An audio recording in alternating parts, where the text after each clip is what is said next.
আচ্ছা, ভাবতে পারো একদিন সব হারিয়ে গেছো তুমি। বন্ধু নেই, টাকা নেই, চাকরি নেই, কেউ পাশে নেই। মন ভেঙে গেছে, স্বপ্ন ভেঙে গেছে, জীবন যেন একেবারে থেমে গেছে। ঠিক সেই সময় একটি মানুষ, একটি আশ্রয়, যার কথা মনে পড়ে, যার কাছে গেলে মনে হয় সবকিছু আবার ঠিক হয়ে যাবে। সে মানুষটি কে জানো? সে মানুষটা তোমার বাবা। তুমি হয়তো কিছুই বলো না, শুধু গিয়ে তার পাশে চুপ করে বসো, আর তিনি হয়তো কিছু না বলেই মাথায় হাত বুলিয়ে দেন। ব্যাস, কেমন যেন হঠাৎ মনে হয়, না, আমি আবার শুরু করতে পারবো। আমার পাশে কেউ আছে, আমি একা নই।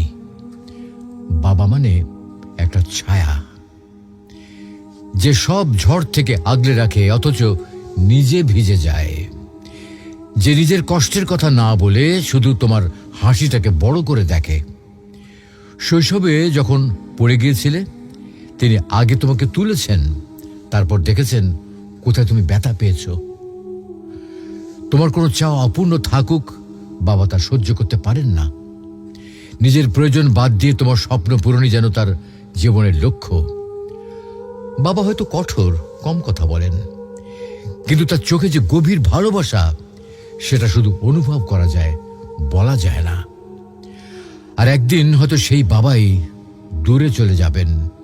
তখন বুঝবে, জীবনে যত কিছু হারাও না কেন, বাবা হারানো মানে সব কিছু খালি হয়ে যাওয়া।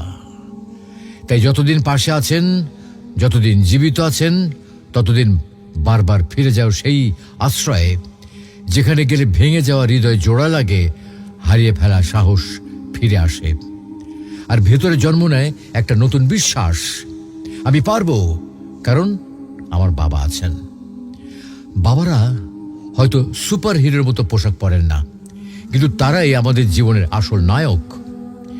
জীবনের সব শেষ ধাক্কাতেও যার কাঁধে মাথা রেখে তুমি বলতে পারো, আব্বা, আমি আর পাচ্ছি না, আর তিনি তখন কি বলবেন? তুই পারবি বাবা, আমি না আছি তোর পাশে।